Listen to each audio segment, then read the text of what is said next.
Olá, eu sou o professor Lucas Neto.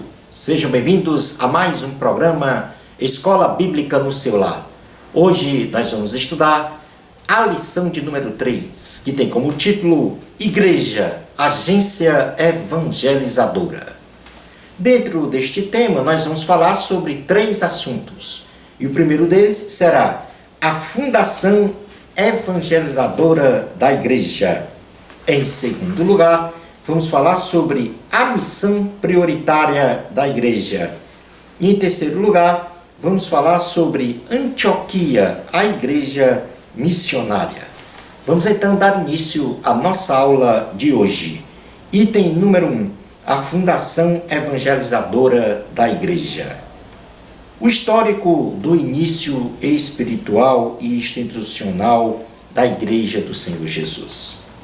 Jesus Cristo inicia o seu ministério a partir do seu batismo nas águas, no Rio Jordão, realizada por João Batista, passando pela tentação no deserto e no chamado gradual de seus discípulos para realizar sua missão de salvação da humanidade, suportada em 3 pilares, aos quais podemos mencionar o ensino nas sinagogas, a pregação do evangelho do reino e a cura de doenças e enfermidades entre o povo.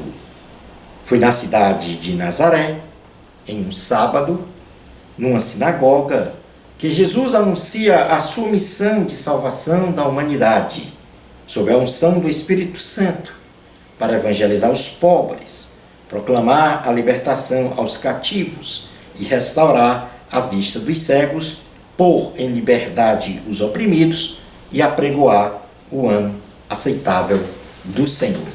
E isso nós podemos contemplar no Evangelho de Jesus, segundo escreveu Lucas, no capítulo de número 4, versículos 16 ao 22, que diz o seguinte: indo para Nazaré, onde fora criado, entrou num sábado na sinagoga, segundo o seu costume, e levantou-se para ler. Então lhe deram o livro do profeta Isaías, e abrindo o livro, achou o lugar onde estava escrito: o Espírito do Senhor está sobre mim, pelo que me ungiu para evangelizar os pobres. Enviou-me para proclamar libertação aos cativos e restauração à vista aos cegos, para pôr em liberdade os oprimidos e apregoar o ano aceitável do Senhor. Tendo fechado o livro, devolveu-o ao assistente, e sentou-se todos na sinagoga, que tinham os olhos fitos nele. Então passou Jesus a dizer-lhes: hoje se cumpriu a escritura que acabais de ouvir. Todos lhe davam testemunho e se maravilhavam das palavras de graça que lhes saíam dos lábios e perguntavam: não é este o filho de José?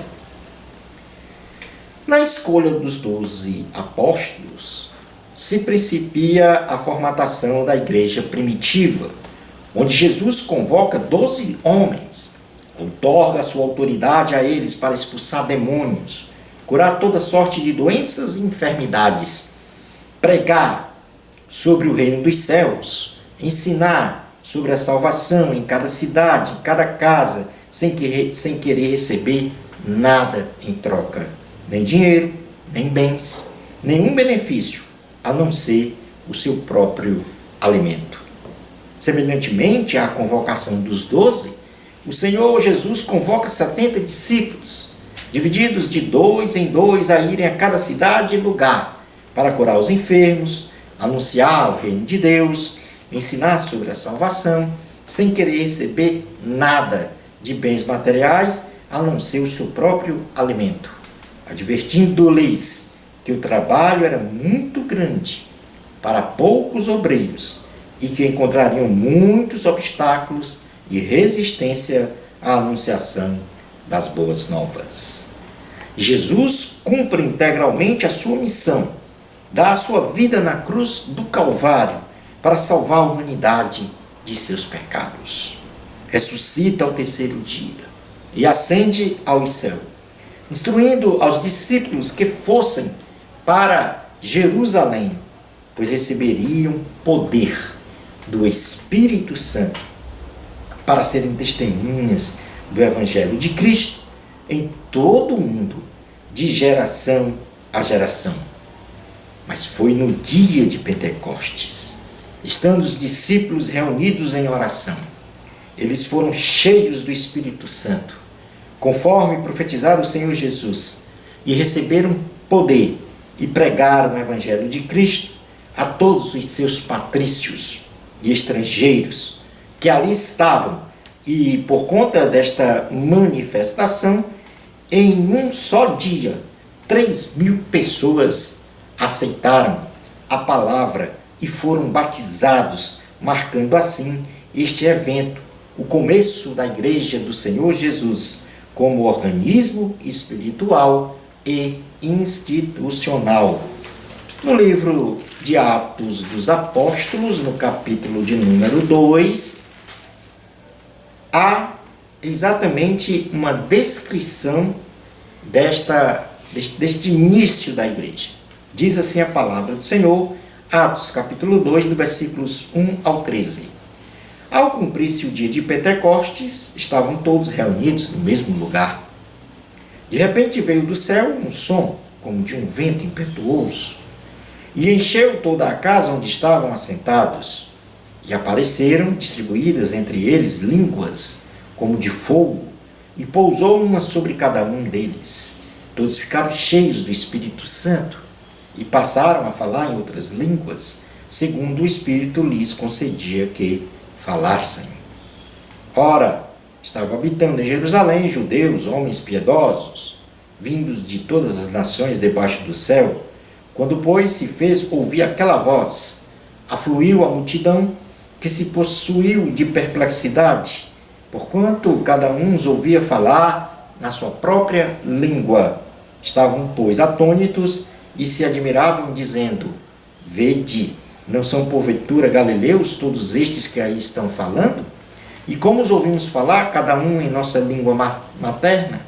Somos partos, medos, elamitas e os naturais da Mesopotâmia, Judéia, Capadócia, Ponto e Ásia, da Frígia, da Panfilha, do Egito e das regiões da Líbia, das imediações de Cirene e romanos que aqui residem. Tanto judeus como os prosélitos, cretenses e arábios, como os ouvimos falar em nossas próprias línguas as grandezas de Deus. Todos atônitos e perplexos, interpelavam uns aos outros: que quer dizer isto? Outros, porém, zombando, diziam: estão embriagados. Passemos agora a estudar quais são as características da igreja neotestamentária. A igreja neotestamentária se caracterizou pelas virtudes de um conjunto de igrejas locais espalhadas pelo mundo da época, onde entre elas podemos citar Jerusalém, Samaria, Lídia, Jope, Cesareia, Antioquia da Síria, Antioquia da Pisídia, Icônio, Listra, Derbe, Filipos, Tessalônica, Bereia, Atenas, Corinto, Éfeso, Troade, Roma, Creto, Colosso, Babilônia, Esmirna, Pérgamo, Tiatira, Sardes, Filadélfia, Laodiceia, igrejas na Galácia e as suas respectivas congregações. A igreja de Jerusalém era a principal igreja que administrava as demais no sentido doutrinário, sob o comando dos apóstolos e dos presbíteros, dos quais se destacavam Tiago, meu irmão de Jesus, e os apóstolos Pedro e João. Esta igreja de Jerusalém experimentou um crescimento vertiginoso e em pouco tempo passou dos 120 membros de seu início no cenáculo para uma multidão espalhada na região. Neste contexto, examinaremos à luz da Bíblia as características básicas da igreja de Jerusalém. Em primeiro lugar, quanto à administração, ela era presidida pelo Espírito Santo. Nós já lemos aqui do versículo no livro de Atos dos Apóstolos, capítulo 2, versículos 1 ao 4, que eles ficaram cheios do Espírito Santo e passaram a falar em outras línguas, segundo o Espírito lhe concedia que falasse. Então, quanto à administração, esta igreja era presidida pelo Espírito Santo. Em segundo lugar, era protegida pelos anjos do Senhor. Sob as ordens do Senhor, os anjos trabalhavam para proteger a igreja. Em terceiro lugar, ela era administrada pelos apóstolos. Todas as grandes decisões doutrinárias da igreja eram em comum e tinham a participação de seus integrantes. Em terceiro lugar, eles não se corrompiam, ou seja, a igreja não abdicava de ser santa e pura, de acordo com o padrão dos valores morais e espirituais delineados pelo Espírito Santo. Em quinto lugar, a igreja tinha uma obediência irrestrita a Deus. Isso do ponto de vista da administração da igreja. Do ponto de vista doutrinário, a salvação só em Jesus. A salvação do homem só é alcançada em Cristo Jesus, através do arrependimento dos pecados, pela fé e pela graça. Em segundo lugar, elas rejeitavam o pecado, ou seja, a igreja não admitia a prática do pecado. E em terceiro lugar, preservava a fé. Quanto à liturgia, a igreja realizava o batismo nas águas e a Santa Ceia do Senhor Jesus. Era uma igreja de oração e de leitura da palavra de Deus. Era uma igreja que evangelizava, pregando sobre a salvação e o reino de Deus, resistindo com intrepidez aos seus opositores. Era uma igreja que realizava milagres, pelo poder de Deus realizava sinais, prodígios, curas, ressurreição de mortos e milagres. Era uma igreja que ensinava a palavra de Deus, portanto, do ponto de vista da liturgia. Quanto à assistência social, a igreja primitiva era uma igreja comunitária e com unidade doutrinária e social. Na igreja havia solidariedade, compaixão, não havia miseráveis entre eles. Era uma igreja que se preocupava e cuidava dos doentes. Pela grande união e solidariedade, cuidava amorosamente dos enfermos e dos seus doentes. Era uma igreja que demonstrava misericórdia com os seus perseguidores. Passemos agora a estudar o item número 2 da lição. A missão prioritária da igreja. O Senhor, na grande comissão, deu ordem à sua igreja para ir por todo o mundo e anunciar as boas novas. E a partir da atividade base e principal da igreja, a missão prioritária da igreja, que é a evangelização, são desencadeadas as seguintes atividades. Ou seja, a partir da atividade base principal da igreja, ou seja, da missão principal da igreja, são desencadeadas outras atividades. Vejamos então. A missão prioritária da igreja é a evangelização. A missão evangelística remete à igreja e ao encontro das pessoas, fazer discípulos, tornando-as seguidoras de Cristo, batizando-as em nome do Pai, do Filho e do Espírito Santo, e ensinando-as as doutrinas bíblicas. Esta é a missão prioritária da igreja. Então, isto está escrito no Evangelho de Jesus, segundo escreveu Mateus, em seu capítulo de número 28, versículos 19 a 20, que diz assim: Ide, portanto, fazei discípulos de todas as nações, batizando-as em nome do Pai, do Filho e do Espírito Santo, ensinando-as a guardar todas as coisas que vos tenho ordenado, e eis que estou convosco todos os dias, até a consumação do século. A partir da evangelização, aí nós temos o batismo nas águas e a ceia do Senhor. Esta missão promove a confissão pública da pessoa de que Jesus Cristo é o Salvador e Senhor de sua vida, sendo então a porta visível de entrada para agregar-se à igreja institucional e a integrá-la na igreja local. Já a ceia do Senhor nos remete a celebrarmos ou lembrarmos, ou seja, recordarmos da morte do Senhor Jesus na cruz do Calvário ao nosso favor. Como terceira atividade, nós temos o discipulado e o ensino, que também vem a partir da evangelização. É a missão educadora da igreja, pois ser discípulo quer dizer ser aprendiz, seguidor de seu mestre, e muito da imaturidade espiritual dos membros de uma igreja é resultado direto da ignorância destes em relação às doutrinas essenciais da igreja. Como quarto ponto, nós temos a adoração.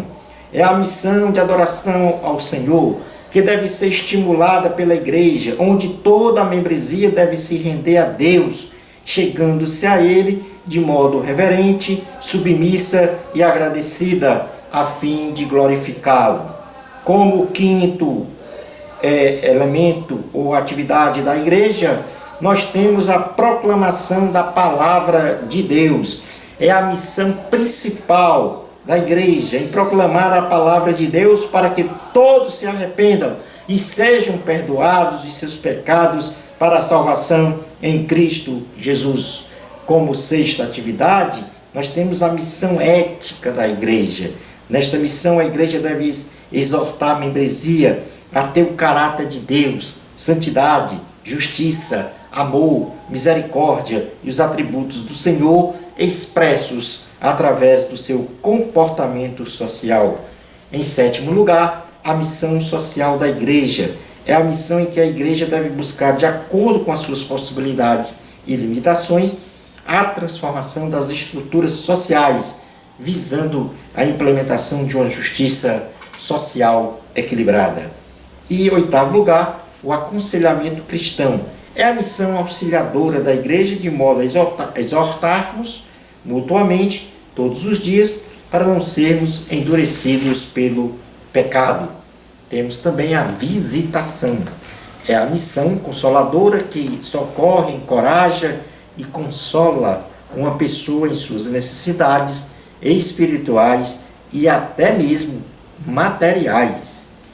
Em décimo lugar, décima atividade da igreja, nós temos a comunhão dos santos. É a missão conciliadora e de união entre os crentes, visando uma unidade de fé. Em 11º lugar, como atividade da igreja, nós temos a preservação da doutrina. Nesta missão, a igreja deve pautar o ensino doutrinário de forma inegociável, tendo como plataforma principal a Bíblia Sagrada. Por último, o avivamento espiritual. Esta é a missão dinâmica da igreja em toda a sua existência como organismo eclesiástico. Portanto, estas são as atividades da igreja a partir da missão prioritária, que é o de evangelizar os povos. Como terceiro item da lição, nós temos Antioquia, a igreja missionária.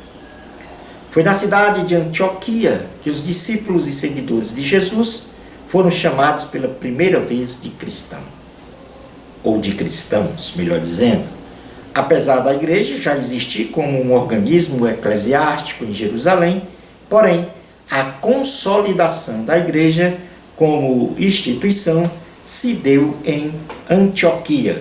Leiamos Atos dos Apóstolos, capítulo de número 11, versículo 19 a 16, diz o seguinte: Atos dos Apóstolos, capítulo 11, versículos 19 ao 26. Então, os que foram dispersos por causa da tribulação que sobreveio a Estevão se espalharam até a Fenícia, Chipre e Antioquia, não anunciando a ninguém a palavra, senão somente aos judeus. Alguns deles, porém, que eram de Chipre e de Cirene, e que foram até Antioquia, falavam também aos gregos, anunciando-lhes o evangelho do Senhor Jesus. A mão do Senhor estava com eles, e muitos crentes se converteram ao Senhor. A notícia a respeito deles chegou aos ouvidos da igreja, que estava em Jerusalém, e enviaram Barnabé até Antioquia. Tendo ele chegado e vendo a graça de Deus, alegrou-se e exortava a todos que, com firmeza de coração, permanecessem no Senhor, porque era um homem bom, cheio do Espírito Santo e de fé, e muita gente se uniu ao Senhor. E partiu Barnabé para Tarso, à procura de Saulo. Tendo-o encontrado, levou-o para Antioquia, e por todo um ano se reuniram naquela igreja e ensinaram numerosa multidão. Em Antioquia foram os discípulos, pela primeira vez, chamados cristãos.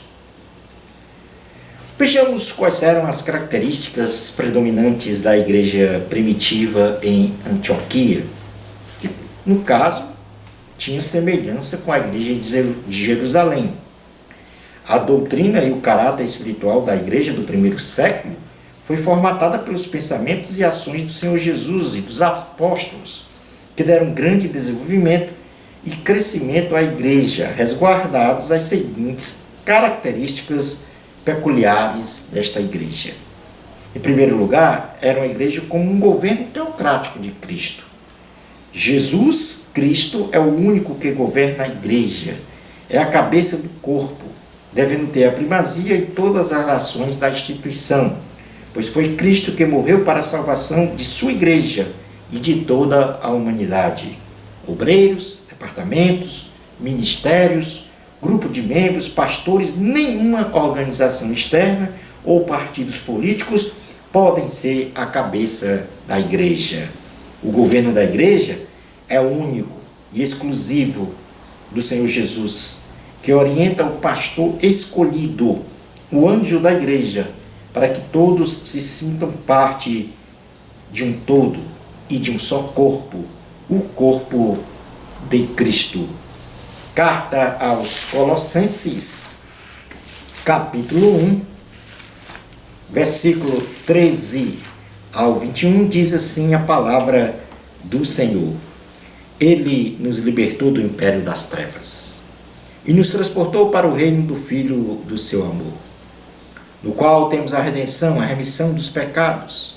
Este é a imagem do Deus invisível, primogênito de toda a criação, pois nele foram criadas todas as coisas nos céus e sobre a terra, as visíveis e as invisíveis, sejam tronos, sejam soberanias, quer principados, quer potestades, tudo foi criado por meio dele e para ele. Ele é antes de todas as coisas, nele tudo subsiste. Ele é a cabeça do corpo da igreja, ele é o princípio, primogênito entre os mortos, para em todas as coisas ter a primazia. Porque aprove a Deus que nele residisse toda a plenitude, e que, havendo feito a paz pelo sangue da cruz, por meio dele, reconciliasse consigo mesmo todas as coisas, quer sobre a terra, quer nos céus. E a vós outros também, que outrora éreis estranhos e inimigos no entendimento, pelas vossas obras malignas. Agora, porém, vos reconciliou no corpo da sua carne, mediante a sua morte, para apresentar-vos perante ele santos e inculpáveis e irrepreensíveis. A igreja primitiva, como a igreja de Antioquia, era uma igreja fundamentada na palavra de Deus. A igreja, em uma definição teológica, pode ser definida como uma comunidade de pessoas que foi chamada para fora de um sistema de valores sociais contrários à vontade de Deus. E que creem em Cristo como Salvador e Senhor, que também estão sendo transformados em seu caráter moral e espiritual segundo a imagem de Cristo. Esta transformação se dava segundo uma plena comunhão com Deus, por meio da adoração, do jejum, da oração e, muito especialmente, sem desviar o foco no aprendizado da doutrina, isto é, no aprendizado e na prática da santa e gloriosa Palavra de Deus. Atos, capítulo 2, versículos 42 ao 47, diz assim a palavra do Senhor. Atos 2, 42 ao 47. E perseveravam na doutrina dos apóstolos, e na comunhão, no partir do pão e nas orações. Era cada alma, melhor dizendo, em cada alma havia temor, e muitos prodígios e sinais eram feitos por intermédio dos apóstolos. Todos os que creram estavam juntos e tinham tudo em comum, vendiam suas propriedades e bens, distribuindo o produto entre todos à medida que alguém tinha necessidade. Diariamente perseveravam unânimes no templo, partiam o pão de casa em casa e tomavam as suas refeições com alegria e singeleza de coração, louvando a Deus e contando com a simpatia de todo o povo. Enquanto isso, acrescentava-lhes o Senhor dia a dia os que iam sendo salvos. Uma igreja com consciência e responsabilidade social. A igreja, em sua missão, deve ter um viés de assistência aos necessitados. Não no sentido assistencialista de acomodação e dependência permanente dos necessitados desta ajuda, mas na provisão dos meios mínimos para as pessoas saírem do estado de miséria para a oportunidade de terem o seu sustento próprio. E isto com a participação efetiva dos membros da igreja mais abastados, de modo que não caia sobre os ombros da igreja como instituição toda a responsabilidade social. As obras sociais são importantes, porém deve carregar em seu bojo a ideia de crescimento espiritual e econômico das pessoas, a partir de ações bem organizadas, até mesmo com organizações governamentais ou não. A igreja primitiva tinha esta consciência e responsabilidade social. No livro de Atos, capítulo 4, versículos 32 a 37, diz o seguinte: da multidão dos que creram eram um coração e a alma. Ninguém considerava exclusivamente sua nenhuma das coisas que possuía. Tudo, porém, lhes era comum. Com grande poder, os apóstolos davam testemunho da ressurreição do Senhor Jesus, e em todos eles havia abundante graça, pois nenhum necessitado havia entre eles. Porquanto os que possuíam terras ou casas, vendendo-as, traziam os valores correspondentes e depositavam aos pés dos apóstolos. Então se distribuía a qualquer um à medida que alguém tinha necessidade. José, a quem os apóstolos deram o sobrenome de Barnabé, que quer dizer filho de exortação, levita natural de Chipre, como tivesse um campo, vendendo, trouxe o preço e o depositou aos pés dos apóstolos. Uma igreja com espírito evangelístico, em quarto lugar. Ou seja, uma igreja que não evangeliza pratica uma traição à grande comissão dada pelo Senhor Jesus, à sua igreja. Logo, a igreja não pode limitar sua ação ao perímetro de sua edificação, somente para um grupo de pessoas que afluem a um determinado local. O espírito missionário deve ser totalmente absolvido pela igreja para, segundo as suas possibilidades e oportunidades, levar o evangelho de Cristo sem qualquer acepção de pessoas para salvar vidas. Atos capítulo 13, versículos 1 ao 13 diz o seguinte: havia na igreja de Antioquia profetas e mestres, Barnabé, Simeão, por sobrenome Níger, Lúcio de Cirene, Manaém, Colácio de Herodes, o tetrarca e Saulo. E servindo eles ao Senhor e jejuando, disse o Espírito Santo: separai-me agora, Barnabé e Saulo, para a obra a que eu os tenho chamado. Então, jejuando e orando, impondo sobre ele as mãos, os despediram. Portanto, aqui nós temos Barnabé e Saulo separados para a primeira viagem missionária. Portanto, a igreja de Antioquia era uma igreja missionária que tinha estas mesmas características, ou seja, uma igreja com um governo teocrático de Cristo, uma igreja fundamentada na palavra de Deus, uma igreja com consciência e responsabilidade social, uma igreja com espírito evangelístico. Concluindo a nossa aula de hoje, a igreja primitiva, ela se notabilizou pela sua capacidade de se expandir no mundo conhecido da época, pela evangelização. Porém, sua intensa atividade evangelística nos trouxe a palavra de Deus até nós, nos dias de hoje. E como cristãos, devemos continuar esta obra de evangelização, com o mesmo perfil da Igreja dos Apóstolos. Bênçãos especiais de Jesus para você. Amor a Cristo. A glória é de Deus. Até o nosso próximo programa, Escola Bíblica no seu lar, se Deus permitir.